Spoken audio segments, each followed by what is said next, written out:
Herkese merhaba. Bu videoda son yayınladığım videodan itibaren TetaBot'a yaptığımız yeni güncellemelerden bahsedeceğim. Bir de TetaBot'a nasıl üye olabilirsiniz bunu anlatacağım. Ücretsiz sürümde neler var yine bunları konuşacağız. Öncelikle YouTube kanalımızdaki videolarla ilgili söylemek istediğim bir iki nokta var. Kanalda 2 adet oynatma listesi bulacaksınız. İlkinde yani TetaBot eski video serisi isimli oynatma listesinde 12 adet video var. Bunlar TetaBot'un ilk zamanlarında çekmiş olduğum eski videolar. Bu videolardan sonra TetaBot'u çok fazla güncelledik. O videolarda anlattığım mantık değişmedi ama grafiklerde ve tablolarda birçok değişim oldu. Silmek de istemedim açıkçası. Bu şekilde isteyen onları da izleyebilir. Burada yeni bir oynatma listesi açtım. TetaBot eğitim serisi diye. Şu an içinde bir video var. Bu çekiyor olduğum video ile birlikte 2 video olmuş olacak içinde. Grafik ve tabloların en yeni sürümlerini anlattığım A'dan Z'ye TetaBot isimli bir video var. Biraz uzun ama hemen hemen her şeyi anlattığım bir video. TetaBot'u öğrenmek için ilk başta o videodan başlamak gerekiyor. Ve bundan sonra yayınlayacağım her videoyu da yine bu oynatma listesinin içine koyacağım. Bu videodan sonra 2 video daha hazırlıyorum. Onları da hemen paylaşacağım. Birincisi yeni grafiğimiz olan Lickmap Plus videosu. Likidasyon haritalarının nasıl hesaplandığından bahsedeceğim orada. Ve bize ait olan Lickmap Plus grafiğini yine anlatacağım. Bir diğer videoda coin seçimi yapmada çok güçlü bir araç olan coin tablolarını çok daha detaylı anlattığım bir video olacak. A'dan Z'ye TetaBot videosunda onları anlatmıştım ama biraz yüzeysel geçmiştik. Yeni videoda her bir metriği tek tek anlatarak daha detaylıca bu konuyu ele alacağız. Özellikle boğa döneminde TetaBot coin karşılaştırma tabloları altcoin piyasalarına daha bilimsel açıdan bakmak isteyen yatırımcılar için gerçekten çok güçlü bir araç olacak. Şimdi bunları söyledikten sonra videoya başlayalım. Öncelikle ana menüde gördüğünüz gibi ufak bir görsel değişim söz konusu ama tabi asıl güncellemeler içerikle alakalı. Önce Heatmap'ler menüsüne gidiyorum. Bu menüde gördüğünüz üzere Lickmap Plus isimli yeni bir grafik var. Bu videoda bu konuda çok detaya girmeyeceğim çünkü az önce de dediğim gibi buna ait ayrıca bir video şu an zaten hazırlıyorum. Yani şöyle çok hızlıca göstermiş olmak gerekirse bu standart likidasyon haritası. Şöyle hemen bir tane çizdirelim ve bir tane de Lickmap Plus çizdiriyorum. Şöyle bu şekilde farklarını görebilirsiniz. Gelecek olan yeni videoda likidasyon haritaları nasıl hesaplanır? Bunlar üzerine zaten çok detaylı konuşacağız. Şimdi devam ediyorum. Ana menüye döneceğim. Çizgi grafiklerinden long short grafiklerine LS plot'a geliyorum. Bir tane hemen çizdireyim. Şimdi bunun üzerinde biraz konuşalım. Bu grafiklerde bir güncelleme yaptık. Yeni bir metrik ekledik buraya. Whale Retail Delta. Bu çok sevilen ve kullanılan bir metrik. O yüzden biz de TetaBot'a eklemek istedik. Bu metrik ne anlama geliyor? Binance Futures'ta en yüksek bakiyeye sahip %20'lik dilimdeki traderların, bunlardan top traderlar olarak bahsedeceğim.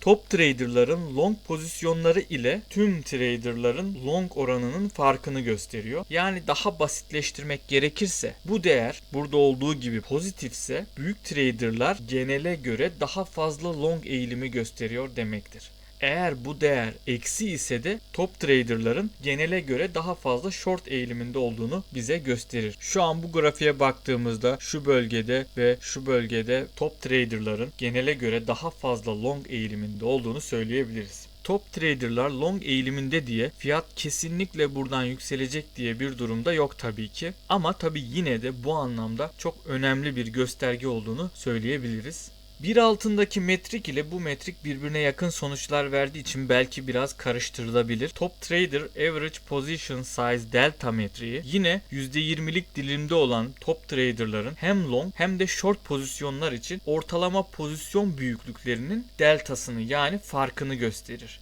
Yani yine basitleştirmek gerekirse bu değer pozitifse top traderların long pozisyonlarının ortalaması short pozisyonlarının ortalamasına göre daha yüksek demektir. Ya da bir başka deyişle long pozisyon açan büyük yatırımcılar short pozisyon açanlara göre daha büyük işlemler açıyor diyebiliriz. Bu arada bu Whale Retail Delta metriğini tablo sistemine de ekledik. Fakat tablo sistemini detaylıca anlattığım bir video olacağı için bu videoda o konuya girmeyeceğiz.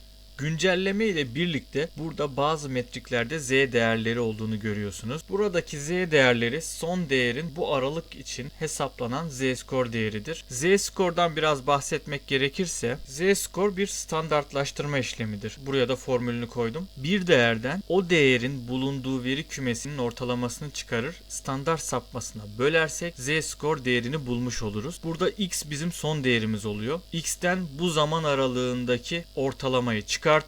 Yine bu zaman aralığındaki standart sapmaya bölüyoruz. Bu şekilde Z-score değerini bulmuş oluyoruz. Yani aslında Z-score değeri bir değerin ortalamadan kaç standart sapma uzakta olduğunu bize söyleyen bir değer. Mesela buradaki son değerin Z-score'unu hesapladığımızda 2.53 çıkıyor. Bu değer eğer 0 çıksaydı son değer ortalamaya eşit demek olacaktı. Bu değer 1 çıksaydı son değer ortalamadan bir standart sapma yukarıda olmuş olacak. Eksi 1 olsa ortalamadan bir standart sapma aşağıda olmuş olacaktı. Bu şekilde bir standartlaştırma yaparak bir coin'deki aynı metriğin farklı zaman dilimlerinde ya da aynı metrik özelinde farklı coin'leri doğrudan karşılaştırma imkanı bulmuş oluyoruz.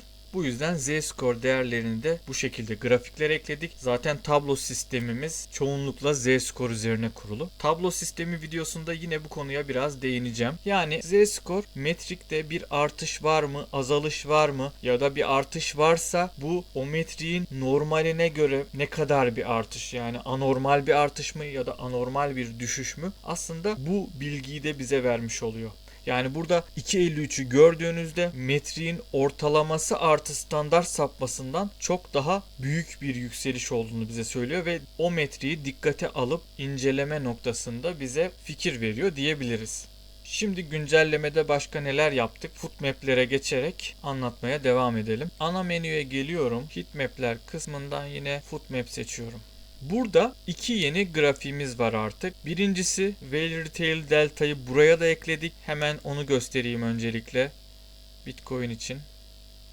Whale Retail Delta metriğine bu açıdan da bakabiliyorsunuz. Aslında burada şu renk skalasına dikkat etmenizi istiyorum. Buradaki ortalama ve standart sapma değerleri ile az önce anlattığım Z-score olayı çok daha güzel anlaşılabilir diye düşünüyorum. Bakın burası ortalama, burası ortalamanın bir standart sapma üstü, burası bir standart sapma altı. Eğer son değer burada olursa Z değerimiz 0, burada olursa 1, burada olursa eksi 1 oluyor. Zaten bir önceki grafikten hatırlarsanız Whale Retail Delta değeri artıyor durumdaydı. Burada son değere bakın, oldukça uç bir noktada. Dolayısıyla bunun Z-skorunu hesaplamak isteseydik muhtemelen şurası bir standart sapma kadar uzakta olsa 2,5-3 arasında bir değere karşılık gelecekti. Bu şekilde Z-skor mantığı da belki daha iyi anlaşılmış olabilir. Burada da gördüğünüz üzere 4 günlük aralıkta bu metrik şu an en yüksek değerine ulaşmış durumda. Şimdi Footmap'lerden devam edelim. Footmap'lerde normalde Open Interest zaten vardı, ancak şimdi Open Interest Quote Volume metriği ekledik. Buradaki Quote Volume aslında şöyle anlatabilirim. Örneğin pariteniz Bitcoin Tether ise, BTC USDT ise Open Interest grafiği çizdirdiğinizde Open Interest metriğinin birimi Bitcoin oluyor. Quote hacimde çizdirdiğinizde ise USDT oluyor. Şimdi ikisinden de birer tane çizdireceğim.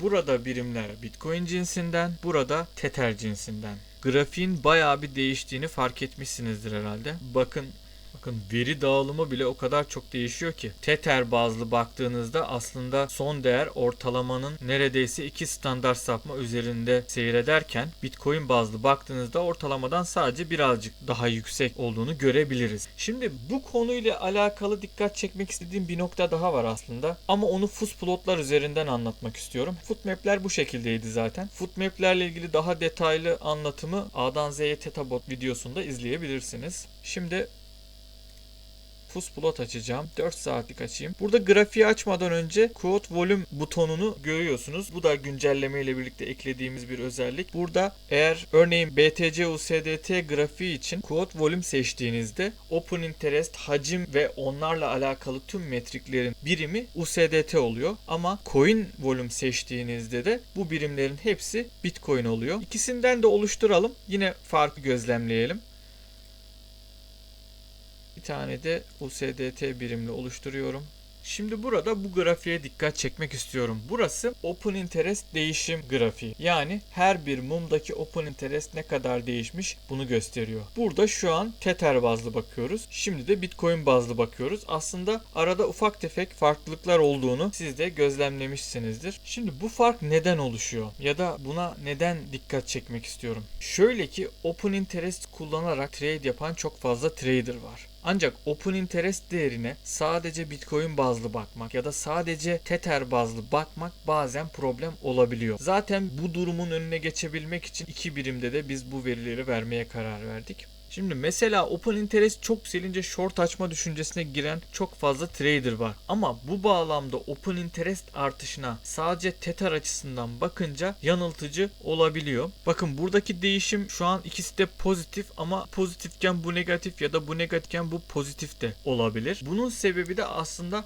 fiyat değişimi. Şöyle bir basit bir örnek vererek aslında bunu anlatabilirim. Burada fiyat 90 bin dolar ve burada 97 bin dolar yaklaşık. Buradayken mesela Open Interest'in 100 Bitcoin olduğunu varsayalım. Burada da 100'den 98'e düştüğünü varsayalım. Bu kadar az değerler olmuyor ama hesap kolaylığı açısından. Ve Open Interest ile fiyatı çarptığımızda burada 9 milyon dolarlık bir açık pozisyon oluyor. Fakat burada hesapladığımızda 97 bin ile 98'i çarptığımızda 9,5 milyon dolarlık bir açık pozisyon olmuş oluyor. Yani Open Interest Bitcoin bazlı düşerken dolar bazlı artabiliyor. Ya da tam tersi olabilir. Ya da ikisi de aynı yönlü de olabilir. Yani mesela böyle bir senaryoda Open Interest arttı mı diyeceğiz yoksa Open Interest azaldı mı diyeceğiz. Şimdi bu sorunun da zaten net bir cevabı yok. Ama Open Interest yükselmesi sizin stratejinizin bir parçası ise ya da Open Interest düşmesi sizin stratejinizin bir parçası ise iki birimde de yükseldiğine ya da düştüğüne bakmak bence daha garanti ve mantıklı. Bunun dışında hani kendi tecrübelerimden belki şunu söyleyebilirim. Kısa vadeli hareketlerde Bitcoin bazlı bakmak değişimi bize daha iyi gösterebiliyor. Şu sıralar mesela dolar bazlı Open Interest değeri çok yüksek değerlere ulaşmış durumda. Sırf bu yüzden zaten yükselişleri sürekli shortlayarak terste kalan çok fazla trader oldu.